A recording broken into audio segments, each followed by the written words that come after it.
So moving forward for the future of dating itself, what do you see happening with men and women actually getting together, getting married? Is that still a viable option, you think, or is it going to weigh down even more in the future? It's going to go down. It's going to be, I'm seeing it like I've been doomsaying for a while. And I think that just like there was like one day in 2014 before you heard about transsexual every day, I think there's going to be a day coming where there's not going to be a day that goes by where people don't look around and go like, well, where's all the families and where's all the kids and what's going on here? I think that's coming. We're not fixing the problems. You know, I watch the Whatever podcast. I obviously, I'm flipping through all these videos all day. So I'm getting mega doses of it. But even when I go out in the world in places that there's what I'm trying to get at is there's this argument people make that like, it's the internet, get off the internet. But everyone's on the internet. The information is affecting everybody. And you go out and you talk to them and they've absorbed all of it. And they're acting accordingly. Yep. And you've got women just offering men deals that are no good. Like I've been talking to a lot of guys my age about who they're dating, and the situations are terrible. There was one guy I knew who was explaining to me like, I think he was trying to rationalize it. He was trying to tell himself a story about why it was okay. He was dating this woman who continued to see her ex who didn't want to date her. So he was the bad boy. And then he was like the cleanup guy. And he was like, well, there's many ways to have relationships. Like he just wanted to find a way to feel good about it because that's all that he had on offer. And as that gets worse, because I don't see it getting better, men are just going to check out, and they have been. Like there are some guys in my fan base, in my comments, who there's nothing I can say. They're so traumatized that if I tell them your best option is to just get better as a person, they will snap on me and they'll say, oh, you want me to just be a slave to the system? You want me to go work 60 hours a week and pay all my taxes to people who, you know, just call me an incel? And it's like, no, I just said get in shape or something. They don't want to do anything because they're not getting anything back. So yeah, there's definitely I don't know. degrees. Yeah, I don't know if that's getting better. Yeah, you're 100% right, man. The black pill is absolutely real. A lot of guys are black pilled where they're like, hey, no level of self-improvement matters, right? They say looks are the only thing. It doesn't matter if I increase my status or my money. Looks are everything. Then you got the other guys that that are doomsdayers, and they say, you know, I'm just going to get prostitutes. Or then you got other, like, what I realize is there's different ways to deal with it. Some guys go full on MGTOW, right? And, say I'm going all the way away from women. A lot of those guys are also black pilled and saying I'm going and their reasoning for going away from women is because they're black pilled. Other guys are like, you know what, I'm just going to play the game and deal with the marketplace the way it is and self-improve and adapt. And then other guys say, well, I'm just going to change the marketplace. So I'm going to go somewhere where I automatically have higher sexual market value. This is why we've seen the explosion of the passport bro over the past 5 years. It's actually like incredible. Like being a passport bro used to be like a kept secret. This is like what Roosh used to talk about in the early 2000s. And this is why he got banned from so many countries. He wrote bang Ukraine, bang Poland, whatever. I vividly remember like Roosh V talked about how he'd be in Poland and he'd hold his American passport like this and just like fan himself with it, and girls would come up to him, and I was like, what the fuck? But obviously being a passport bro now, secrets out, you can't you're not able to do the things you used to do before. But it's just like there's been different ways to adapt to the sexual marketplace. But I think the bottom line is simply that it's very difficult to deal with women in the modern day society, I think is what it is. Actually, you made a good point about passport bros. Home math, is that a viable option, you think, for guys to go down that path and go somewhere else out of the U.S. to find a dream girl? I don't know that much about the different cultures and the rates of success that people are having. I do know that a lot of, like, you know, I grew up in a suburb, like a pretty middle to upper middle class suburb. I grew up with just a bunch of white guys mostly. It was a pretty diverse place for the time, but it was like, I don't know, 90% white. All those guys that I grew up with, it's like almost all of them have Hispanic wives and girlfriends. And I talk to them about it. I've been talking to them about it for a while, and they'll say things like white women are just going insane. There's something wrong with them. So they definitely, from what I'm seeing, like very directly in my first order contacts, like the people who I've known for a while, they're taking those options. They're taking those options. They're getting better results. I don't know like what it's like to go to Colombia versus Brazil versus Vietnam or anything like that.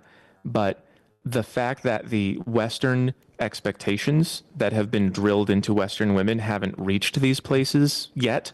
Like you said, it's starting to. Keyword, yeah. Starting to, yeah. It is starting to, yeah. So the fact that it hasn't got there, it's like, it's kind of like a cheat code. I can go somewhere else and be treated, more appropriately. But then when you bring them back and they're in that culture, they're just going to absorb that too. 100%. The key is don't bring them back. I have a clip here. Yeah. I have a clip here that I want to show you. Patrick Bet-David and Adam Sosnick got in an argument over this topic, actually. I'm going to play a clip here. Recently? Yeah, this is like a week or two ago. And they're this is before they had this little argument. But I want to play this clip because this kind of precipitated it. And I want to get Matt's take on this. Are you ready? Okay. Yeah, I can see it. You can see it? Okay. We're just making sure that the audience can see it as well. And let me, we're going to fire it up right now. All right, here we go. Fault. American women are giving up on marriage. When Chelsea Handler, my ex, when we had that internet beef 3 years ago, it's because I was citing a report from Morgan Stanley called the she economy, not the economy, but the she economy. And basically saying by 2025, which the year we're in now, they anticipate that 45% of working women between 18 and 40 will be childless, no married, no kids. Well, the report was wrong because they said 45%. Tom, you're a numbers guy. What number is it now? 51.4. 51.4 according to the American Enterprise Institute. Thank you, Tom. You had one job and you got the stat wrong. I love you anyway. However, 51% of women have nothing going on, no marriage, no kids, no nothing. That's up literally 10% since 2000. So Chelsea Handler, you might want this no kid, all drugs, all sex toy thing going on in your life. And that's great because you're famous and you're a feminist and you got millions in the bank. But my question is this: for the 38-year-old woman who's making 60 grand a year working as whatever job, for the 34-year-old woman who's basically focused on her job and not a family, for the 44-year-old woman who's now considering having a baby with herself, did modern feminism work out for you? Chelsea Handler, it's all your fault. And Chelsea Handler's just one. I mean, there's a bunch of, you could blame Gloria Steinem. You can talk about a lot of these feminists who, whatever. I won't go, for sure. We're on Fresh and Fit, so I won't go further than that. But these feminists, a lot of them, the Sex and the City lifestyle, etc., they put out this propaganda that you can have it all, Sheryl Sandberg, etc. And we're actually beating what we anticipated. We thought it was going to be 45%. Now it's up to 51%. And it kind of goes with what you were saying before, Matt, that it's going to get worse, and we're actually getting there faster than we thought we would. Yep. It is looking like the birth rates are also getting bad faster than we thought they would, which is there's something called, I don't know if you guys know about accelerationism. There's something to be said for if we see the problems move faster, then people will be motivated to solve them sooner. I do really hate it when people like Chelsea Handler, when rich celebrities who have every opportunity in the world, like the top percent of everyone who's ever existed, tell normal women that you can live like this and you can have infinity options. I don't like it when older women tell younger women waste your 20s, they're not important. They're for having fun and doing whatever you want. It's no, that's 10 years of your life, and it's usually the best 10 because you're still young but you have freedom usually.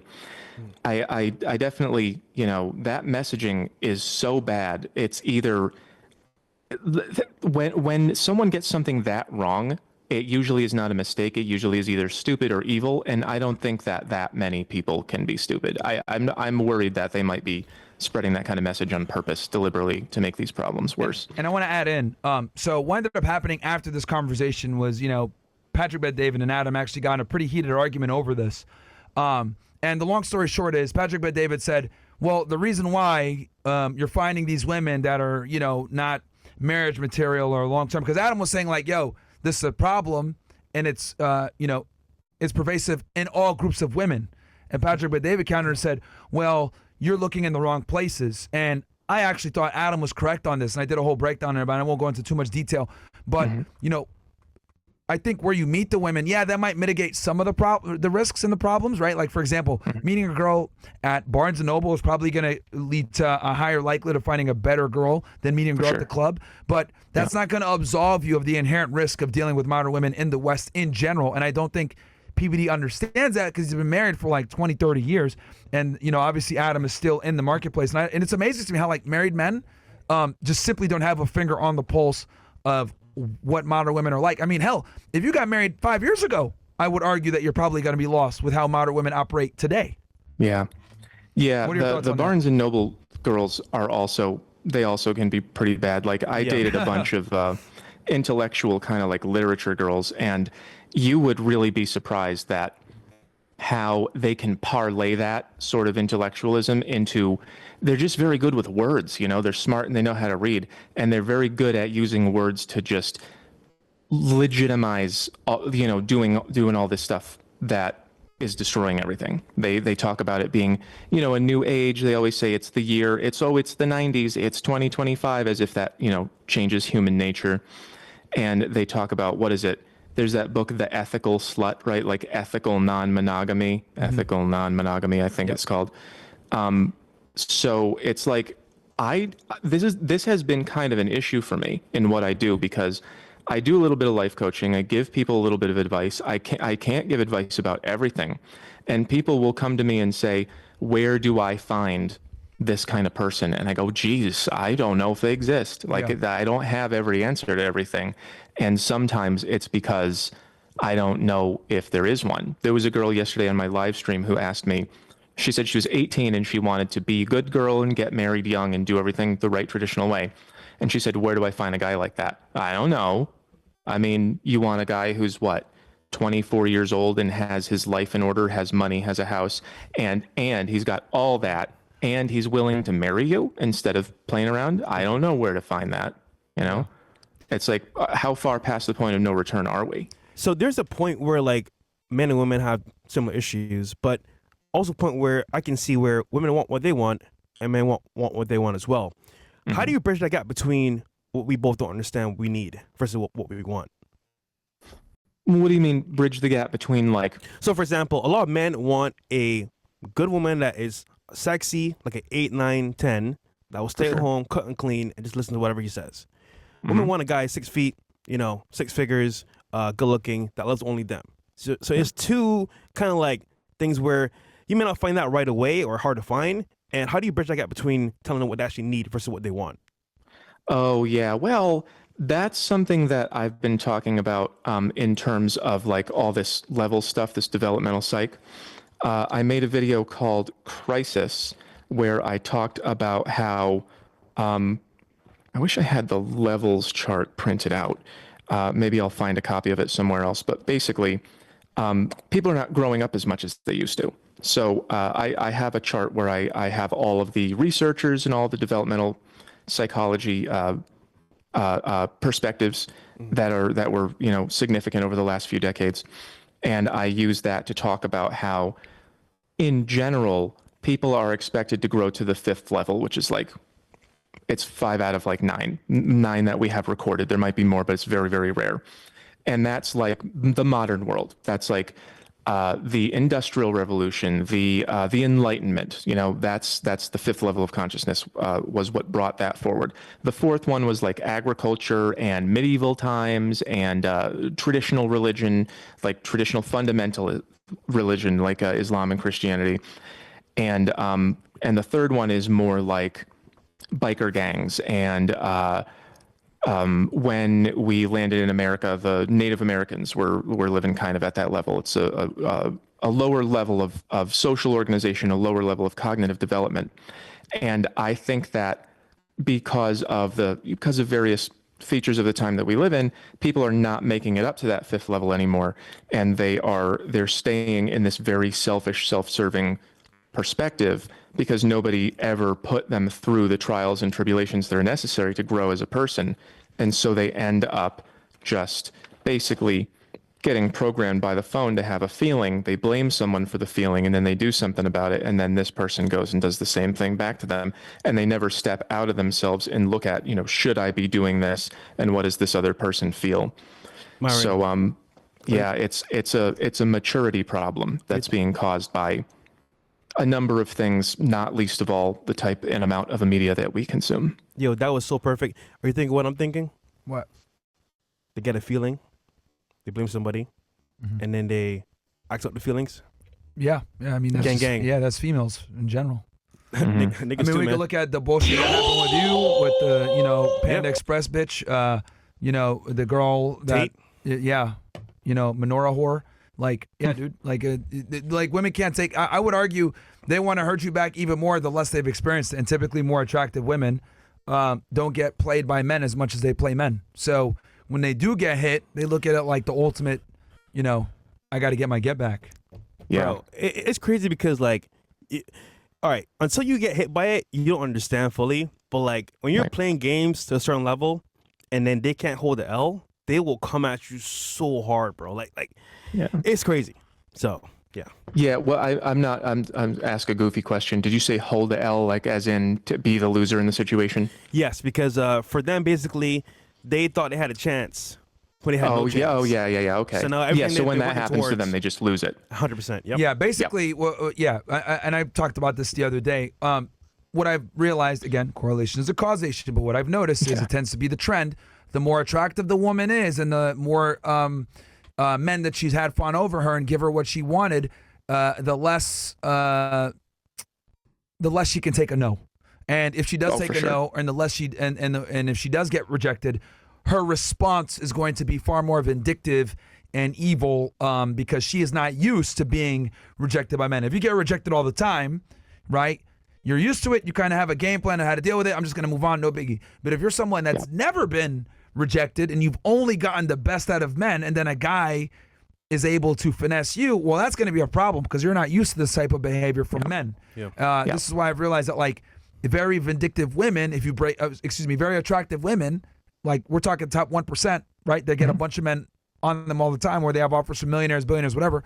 If you play them, they're going to come for your neck. They're not going to just go after you. They're going to try to destroy everything about you, like we've seen what some girls do right now. We could look at Andrew Tate, what he had going on with you, with Miss Lingling, lying about being pregnant. The other girl lying about him assaulting her, but she had a crypto coin that she was pushing. Like this is the route they'll go. Yeah. Real quick, home math. I'm gonna throw some words your way. I'll throw you some words, and you tell me the definition. Cool? Okay. Cuck. Cuck. That is based on the idea of like the cuckoo bird, which has its eggs thrown out. It actually throws other birds' eggs out of the nest and lays its own. So the one species of bird ends up raising the child of the other species of bird, and they kind of have to do it because the cuckoo is a lot bigger and can mess them up.